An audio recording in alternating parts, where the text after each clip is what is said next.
I guess let's start with the beginning. 4 years ago I moved here.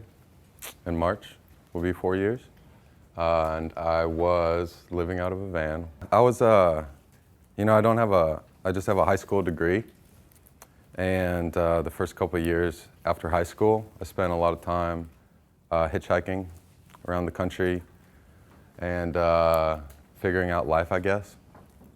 And when I came into this town, it was because I ran out of money. And when I ran out of money, I would just get a quick construction job, work for 2 weeks, and kind of drift again.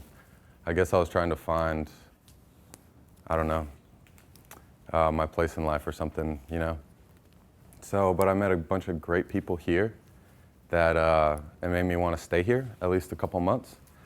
And around the country, in other cities, I would see an Earn a Bike program, which is a really great solution to transportation, because our transportation system in the country is really terrible. And what's worse is the city infrastructure has been built really poorly to not accommodate transportation well. And it's very automotive driven. And now it's just became a huge mess, So we saw 40 bikes on Craigslist, like this bundle. Some crazy Japanese couple down in Chelsea was selling it. And I called them up and I said, I want these bikes. And we figured out a way to get them.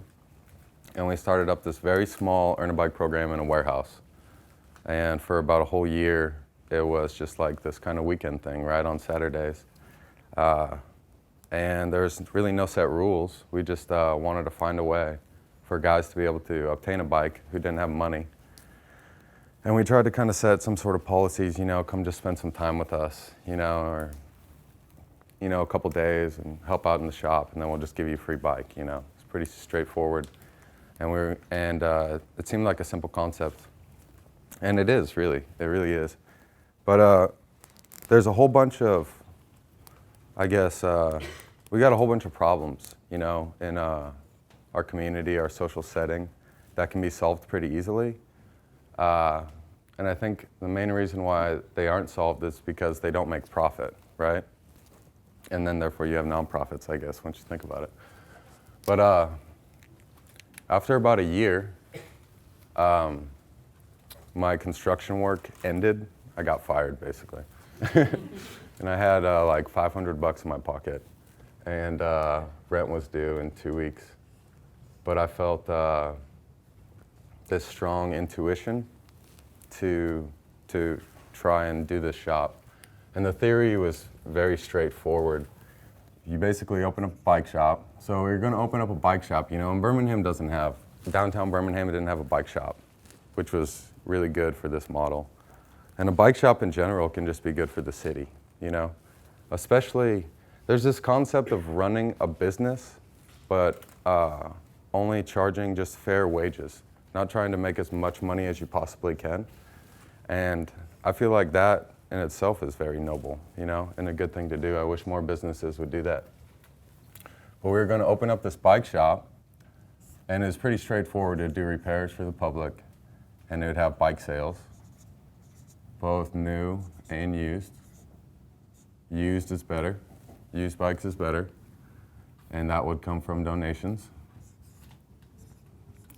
So we're going to put Don for donations. And then, we'd also do parts and accessories and merchandise and stuff like that. It'd be pretty straightforward. And then our nonprofit programs that we would host would be, we're going to use all acronyms, okay? So I hope you guys can remember everything. But we were going to do our Earn a Bike program. That was our most important. And it's a basic structure. They come in, at that time we just said come in for 1 day, 8 hours, hang out, and we're going to give you a free bike, And then we had what we call SSR, because I thought it was cool. Because, the SSR is like when you're a badass, basically, and you have to pay for the really expensive insurance, right?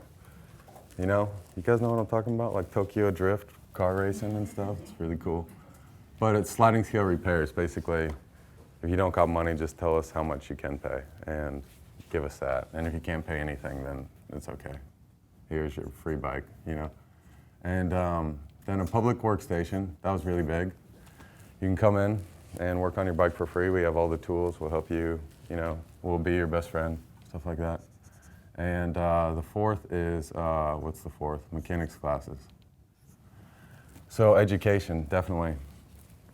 This is the big time, because our main goal is for people to have a bike, let's say have a bicycle and sustain that bicycle, okay?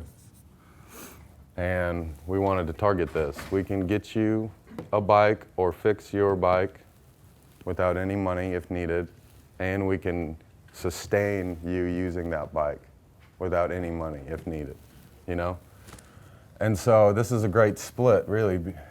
Hybrid business nonprofit models are awesome, because to host this program and to run a bike shop, you need a mechanic, and you need tools, and you need employees, and you need wholesale dealers, and you need licenses, and you need to pay rent, right?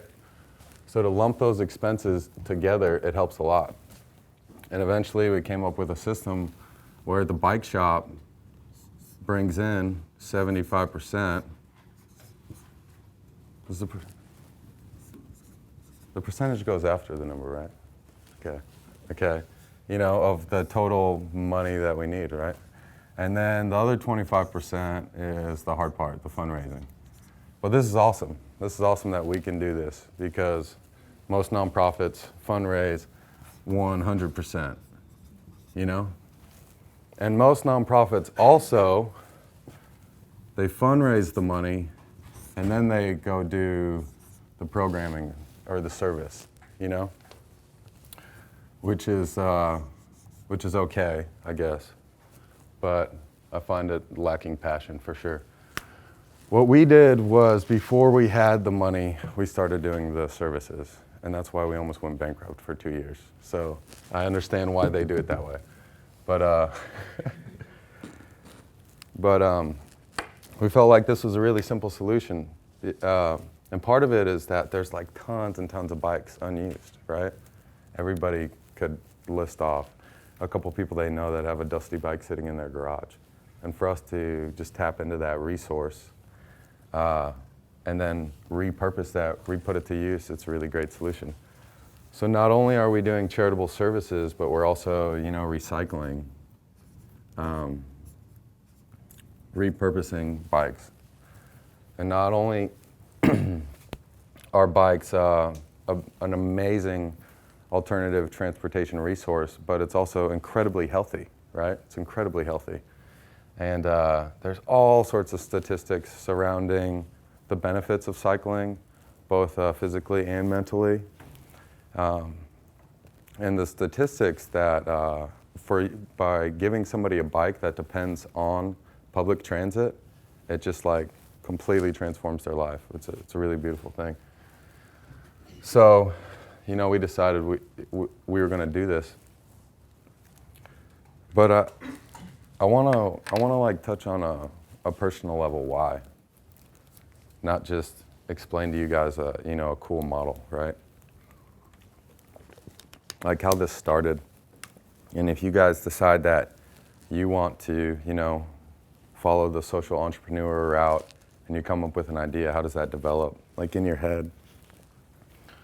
And I guess people are going to find different ways. I'm just going to explain how I felt like I did it. And it started with, I didn't love bikes. I didn't even know how to fix bikes. When we first bought the 40 bikes, I was just like, oh my God, what did I do, I was so confused even with just like the different size tires. There's like 100 different types of tires you can buy for 100 different types of bikes. And bikes spreading from 1950 to 2015, there's like 3,000 different types of bikes with different size wheels and different cables and different parts. And it was insane. It was just absolutely insane. So, but, at the time I just knew that nobody else was doing it, like nobody else. And I can do it, I can figure it out. I can learn this. So I just started, very slowly. And there's at least 10 times where I was done with it. I was like, oh, I'm done. And then I'd be like, all right, I'll keep going just a little bit longer, another month, and something kind of magical would always happen. And I would talk to people over the years, those people that did kind of step in at that right moment, that right week when I was about to give up, and they would help just a little bit, you know. They'd help me fix bikes just a little bit, or they would, sometimes they'd even just buy me lunch and tell me an hour, hey, like, it's cool what you're doing. And I would ask them why they did that. And they said the number one thing is because they just saw, like, my persistence. I just kept going. And I realized over the years that even if you have a bad idea, as long as you just keep going, it will evolve into something good, basically. And, which is pretty hilarious. So, but, well, let's jump back. After a year when I got fired, right? I called up my uncle in Canada, who I see like once every 4 years. And I said that I wanted to start up a nonprofit bike shop and I need $3,000. I swear if you give me $3,000, I'll be good for the rest of my life. Which was incredibly inaccurate. That was gone in a month, you know. First month's rent and the security deposit just like ate that up. And then I was like completely 100% convinced that, you know, I'm gonna do this. Most people like have a plan and they gain the funds and then they open. I was like, no, I'm going to open and show Birmingham like, hey, this is like so cool. And then after 3 months, we're gonna have this big fundraiser, you know? And everybody's gonna be like, wow, you showed us over these 3 months that this is so amazing. Here's all this money so you can fund it. And so we came up with a brilliant, brilliant fundraising idea. We were going to tall bike joust. So we decided we were going to get on these and joust each other with like couch cushions taped to the end of PVC pipes. And, you know, it's gonna be awesome. And we did it at Good People, you know, it was cool, it was a big shout. And I was thinking, you know, I felt like, you know, if I could fundraise 20,000, that was gonna be good, you know, it was gonna be good. And at the end of the event, we raised $2,700, which is absolutely terrible.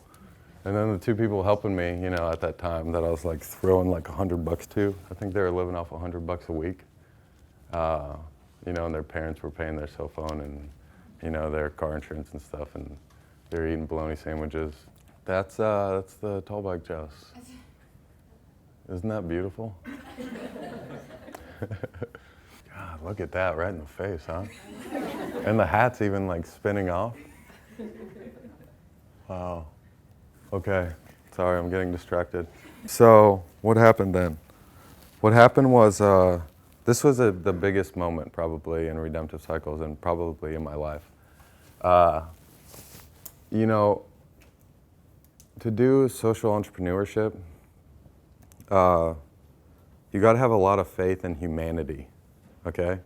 You really bank on the good conscience of others, right? God.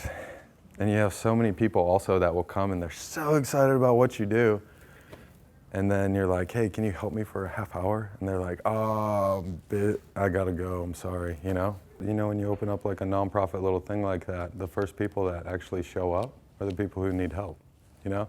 So we weren't doing any business, but all the homeless guys were still coming in and they needed me to fix their stuff for free. And I was just like, oh man, you know, what am I gonna do? Like, I can't do this, you know? So finally in January, I was really, really beat up, you know, I was really broken. And I had kind of two guys that kind of stayed in my life and really helped. One was this old fat guy named Uncle Mark with white hair, he was awesome. And he would come in and he'd just like, every time he'd see me, he'd start tearing up. And he was just like so worried about me and he would come help out all the time. And he would like go buy bikes at thrift stores and fix them up and then give it to me to try and like sell, to keep it going. And I called the landlord and I said I can't pay rent, you know, and all this, and they let it slide a couple months. The thing that really changed in me was I completely stopped caring about, I guess, normal priorities people have, about keeping the business open, you know, and about sustaining myself and being able to pay rent. And so what that kind of looked like was when homeless guys would come in, or even when like young college kids would come in and they just wanted to hang out because they thought the shop was cool. normally after a little bit, I would say like, hey, I mean, you either need to stay and help me work on stuff or you need to go, or I can't stand here and talk with you for 20 minutes, or you and your buddies need to get off the couch inside of the shop, you know? And I eventually just kind of let all that happen, despite the consequence. I kind of just let community happen inside of the shop, and I would talk with people, you know, as long as they wanted to talk. I would let, one scary thing is, I mean, there's certain homeless guys that you're working with that are really sketchy, right? They probably did crack the day before, you know, and that's just what it is. But I would just take the time, I would help them anyway, you know? And I would give free bikes out anyway, you know, I just did all that. And I thought it was gonna close. So I really regressed back in myself, and I said, you know, well, what do I want to do? What do I want to do just on a basic action, despite the money, you know, and despite this place closing down? And I just said, you know, I want to continue to build relationships with people. I want to be a friend to people, especially people who don't have friends, you know, like these guys on the streets. And I want to house community, and I want to give away free stuff, you know.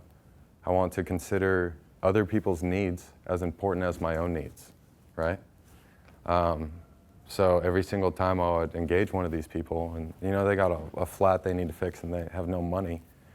And I would say, well, I would hate to walk away from this shop and have to walk 2 miles home, so here's a free tube and let me put it in for you, you know? It was just a very simple concept of just being kind to people and valuing them as equals. So that started to happen. Well, I'd say I was doing that on a level beforehand, but this is when I got really bold into doing it, you know, very boldly.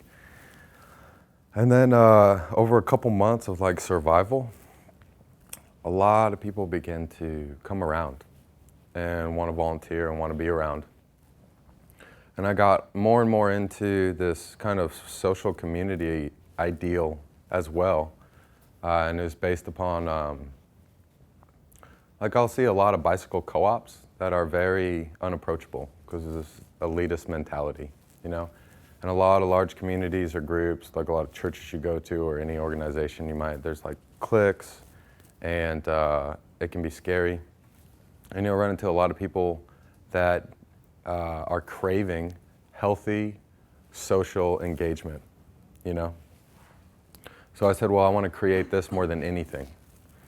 And the people that would come into the shop, we tried to build this atmosphere that they were immediately welcome, and they could stay in the shop as long as they want, and they could come there every day, you know, and hang out all day long in the shop. And we were going to be their, you know, I was going to be their friend. I'm interested in them, you know, and I'm going to enjoy their company. And it was simply put straight like that. There's no alternative motives. I'm not trying to meet numbers. I'm also not trying to feel some sort of inner religious fulfillment, even though I am a Christian, you know. I just made sure that there's no alternative motives at all. I'm just enjoying him, you know. And that was incredibly powerful. And people immediately started to draw to the atmosphere of the shop. And this is very, very, very important with no matter what you do, is creating a good atmosphere. Because no matter what project you're doing, people will come. You know, most people that have been involved with Redemptive Cycles over the past couple of years didn't care at all about bikes when they first showed up. And the bicycle is just like our common platform, you know? But everybody is truly interested in the community and the social engagement and what we can get between two people. And so if we push this back to us fulfilling these services for the low income and the homeless and these guys coming from the missions, lots and lots of people in poverty deal with really poor relationships that they have in their life. You know, they have really poor relationships. Their friends or their family or whoever's around them isn't emotionally supportive or has a lot of conditions set upon their relationship with them. And so they don't receive just a lot of warmness and acceptance and genuine kindness and honesty, I guess. You know, these homeless guys also, if they piss me off, I just tell them immediately, you know? Or if I want them to leave, I'll just tell them immediately. And they appreciate that honesty, you know, just being genuine, not having to worry about second guessing you or having to read you or have these built up fears that you aren't being honest with them. You know, if you can be genuinely kind and honest and just say, hey man, hang out, what's up, you know, come on in. But if you're gonna hang, I need you to fix this flat here, and hand it to them, right? And they're just like, oh, this is cool, you know? And you can also get people to do a lot of free work too, you know? When you simply just say, hey, will you fix this? Thanks, you know? And then walk over here and start talking to them. And they're like, oh crap, I'm doing this, okay. But we began to push that. We began to push it hard. And the shop barely survived for like months and months. The first week of every month when the bills would drop, we always had to take $500 out of the credit line or $1,000 and pay off the bills, and within 5 days, I'd pay that back. And so every single month, it was just like barely enough. And probably until this very point, actually, I've always pushed our resources to the absolute limit. And one of the reasons why I did that, and the only reason why I can ever convince my board to let me do that, is because I'm on a default compensation contract where I get paid last. So the money that the shop makes to pay off all its bills and to pay off its payroll, and currently there's 3 employees, rent, utilities, whatever, cost of goods sold, all that stuff. We probably need now $9,000 a month minimum to cover all those costs, minimum. I get paid last, so everything else gets paid, and if we don't have enough money, default compensation, baby. They hit that trigger. And Ryan signed up for that too. Ryan's like my right-hand man. He's the shop manager. But yeah, you know, I want to live life, and I don't really care about money. And you probably shouldn't care too much about money if you're going to be a nonprofit, and that's why it's called nonprofit, you know? It's very, very silly how, I mean, there's huge nonprofit CEOs in this world that make like $1 million, and that's unbelievable to me. But there's a lot of power in not caring too much about money and simplifying your life and living simply. You can do a lot of amazing things. There's like this building, abandoned building, it was open, and homeless guys and stuff, they would go in and out all day long. And women would go in and out, and you know, they were doing very bad things in there, obviously. And so we said, you know, let's clean this up, but nobody wants to clean it up. So I would just start cleaning it up, me and a couple of the guys that believed in basically the way that I lived life, the way that we wanted to live life. And so, you know, we buy all the own paint, and we dig around in dumpsters and find materials to use to build stuff, and we boarded it up, and we painted all these murals. And it's like a really, really terrible spot in town, you know? There's 2 homeless shelters within 2 blocks of where we're at. And there's like guys going through the alleys in like old school Cadillacs, like all day long, like selling drugs, and there's all this really terrible stuff happening. And over the past couple of years, we've just completely transformed it.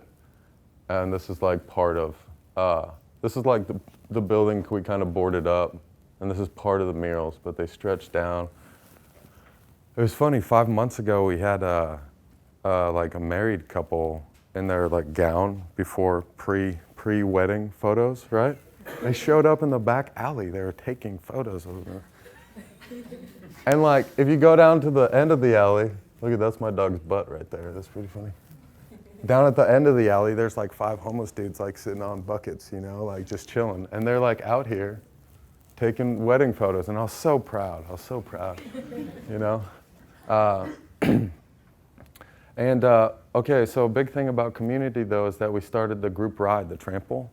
And I started to just come up with a couple kind of rules. I said, there's not going to be any cliques, and everybody's going to talk to each other, you know? So I'd always do that. If people were always, there's like 5 people over in the corner kind of just like talking, I would always go break it up, you know? And when new people would come, I would go up and say, hey, did you say hi to, you know, Charles over there or something yet, you know? And so after like months and months, everybody would they'd start saying all this stuff we'd hear. Like, they'd start saying like, this is so much different from whatever I've experienced, I immediately feel at home. I immediately feel welcome. I feel like people are happy that I'm here just because, for no reason. They aren't trying to win me over for any alternative motive. And it became so powerful, so emotional to people. And we also really needed that, right? Because I wanted the shop to keep going, so these people were also coming in and volunteering. And it's like this beautiful scene, like every day. If you come into the shop during the summer, which our guys want you to do this year, it's pretty amazing because you don't know who's an employee. There's like 25 people in the shop, and you don't know who's an employee or who's the mechanic or who's who. And everybody's just there, and some people are working. A strange person's going to help you come up and ask if you need to sell a bike, and they're just like a volunteer, And they probably didn't even sign in. They're probably just hanging out, talking to somebody, and they see somebody walk in, and it's like truly community, It's just amazing, and it's frightening to a lot of people. It's frightening because people take advantage, right? We all are aware of that. I believe that idea drives a huge part of our political system, the business world, the social world, is us trying to prevent people taking advantage of other people or of other organizations. And that is a very tricky concept, definitely. And we kind of went out on a limb, We set ourselves up so people could take advantage of us really easily if they wanted to. And that was based upon two things. One, it's hard to set yourself up to where people can't take advantage of you. That's really difficult. And so it just seemed like kind of a waste of time to do it too much. I wasn't going to put too much of my resources or my energy into protecting myself.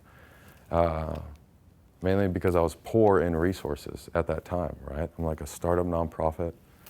And everybody that's in, I just hope to God that they're good people and they'll help volunteer because I need help so badly. And the other thing was,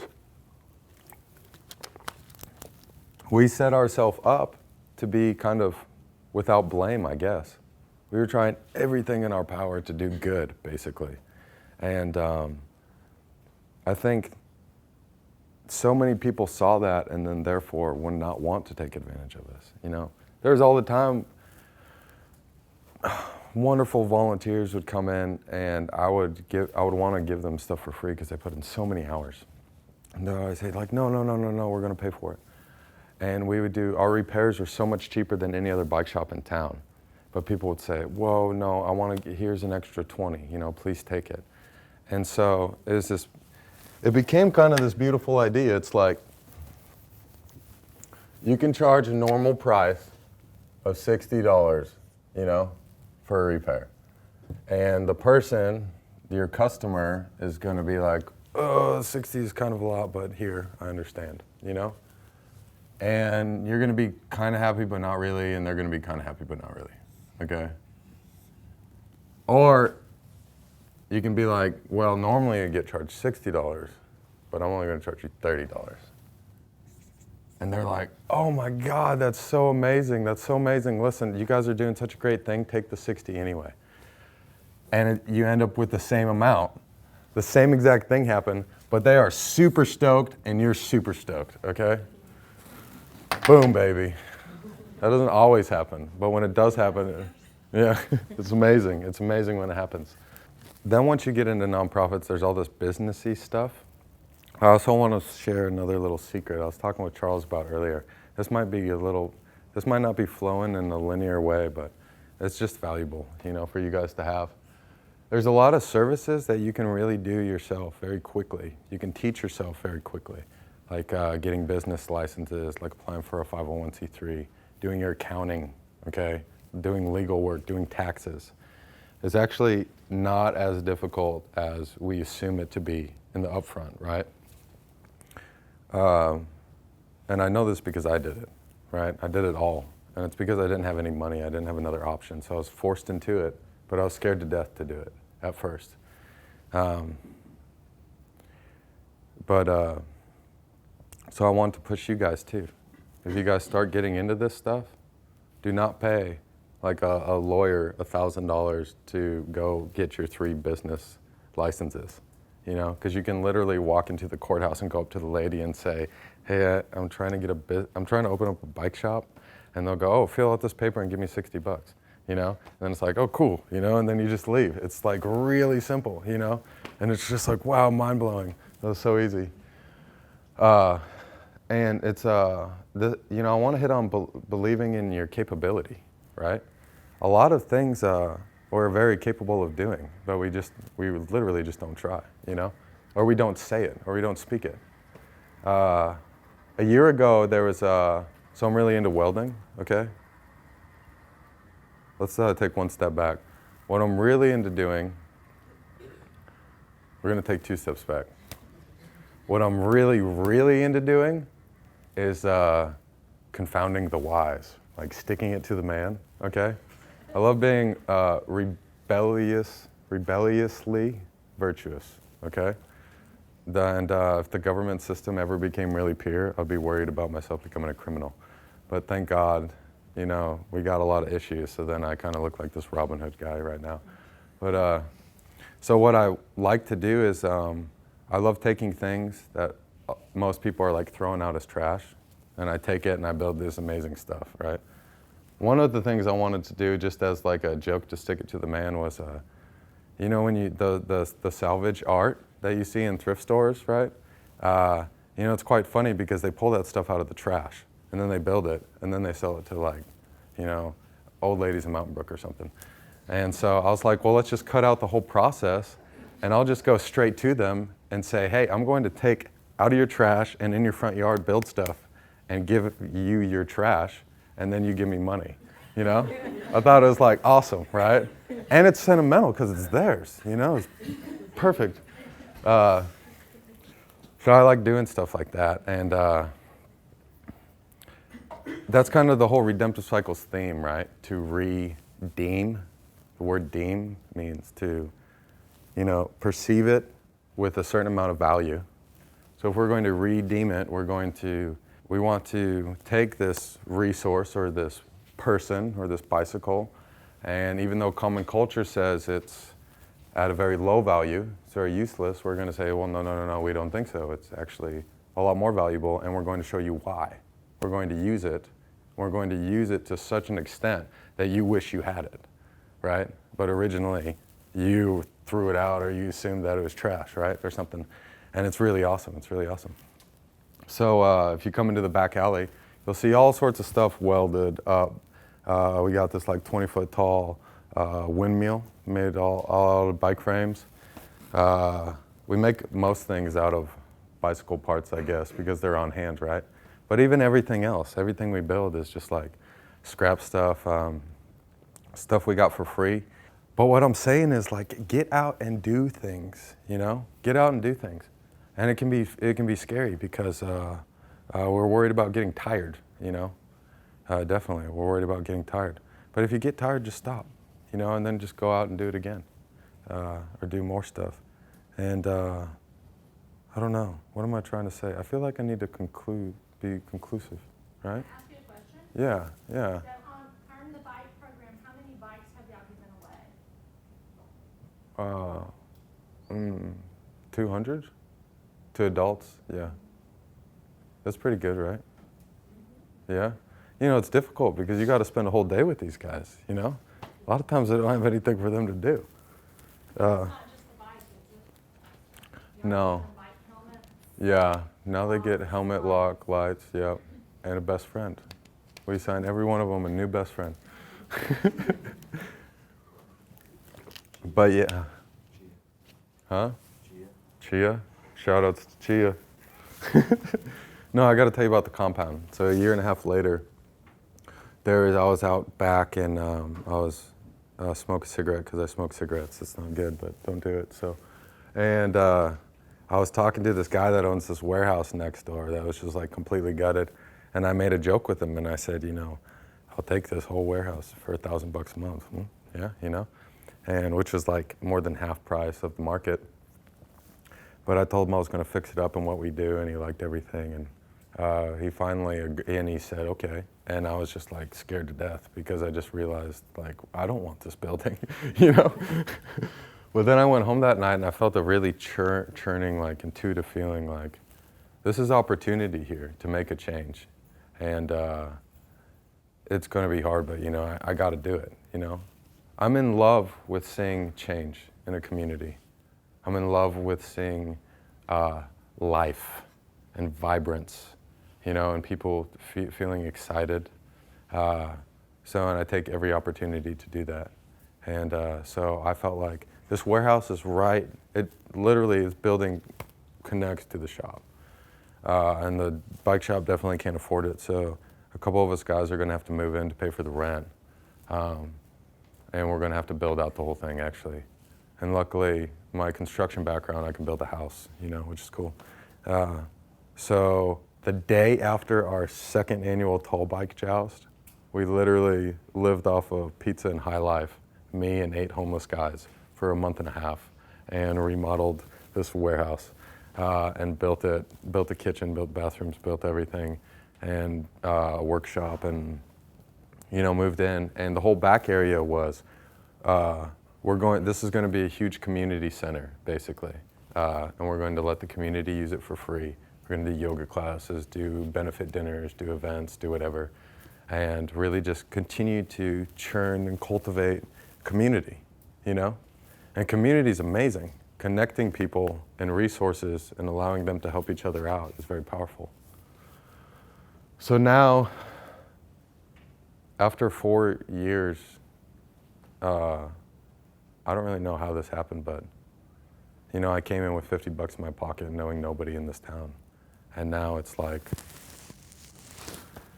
we have a bike shop and murals and this property and hundreds of people. You know, at any given day, I can get on Facebook and just say, hey guys, I need like firewood. You know, like we did that a couple days ago, and somebody called and had a truck delivered by that afternoon. Like very powerful stuff, you know, the ability to create very powerful impact. And everybody has the capability to do this, you know, you guys all do.